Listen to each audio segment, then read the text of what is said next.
Hi, my name is Andrew Law and I'm a PhD student over at the Garvan Institute of Medical Research in Sydney, Australia.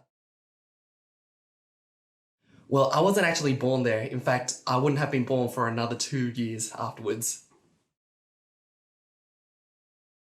Well, I've always wanted to be a scientist when I was young, but more specifically in animal behavior and physiology. But when I got older, I got more and more interested in studying disease and how such major changes in our body can be caused by such tiny elements. So yes, my childhood curiosity has led me to where I am today. The coronavirus pandemic has shown us the impact that disease has on our society and why medical research is crucial for our well-being. Cancer has always had the same impact. It can indiscriminately affect any one of us. Just last year alone, over 9 million people around the world died from cancer. So getting the right healthcare is crucial because it can mean the difference between life or death. But there is a major problem in knowing if a cancer treatment will work for a patient or not. Imagine if you got diagnosed with cancer and your first line of treatment failed. What happens then? Well, your chance of surviving cancer drops, and you will keep moving to the next best option until hopefully they find the right one. But this trial and error method of testing treatments in your body is not only traumatizing, but it's expensive for healthcare and patients. But what if there was a device that can let you know which treatment is right for your cancer?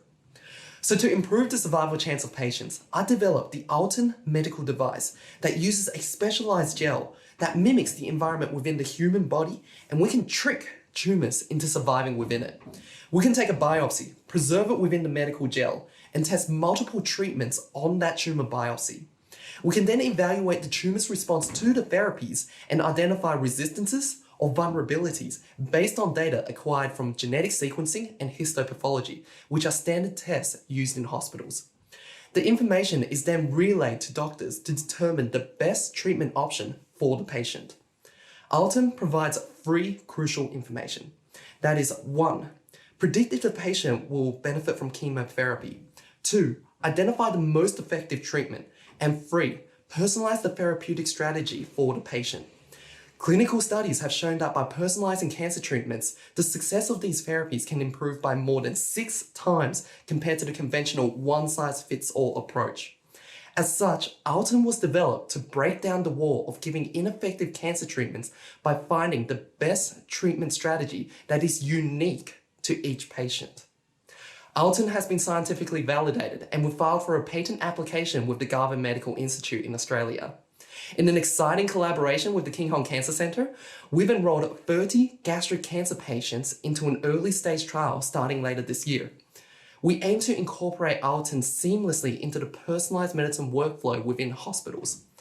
Finally, we've developed a user-friendly design of our device that fits within the palm of your hands.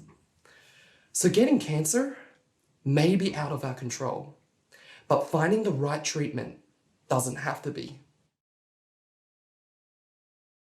Well, our breakthrough is that we are able to incorporate advanced tissue engineering and next-generation sequencing as a way to predict if the cancer treatment is effective against tumor or not.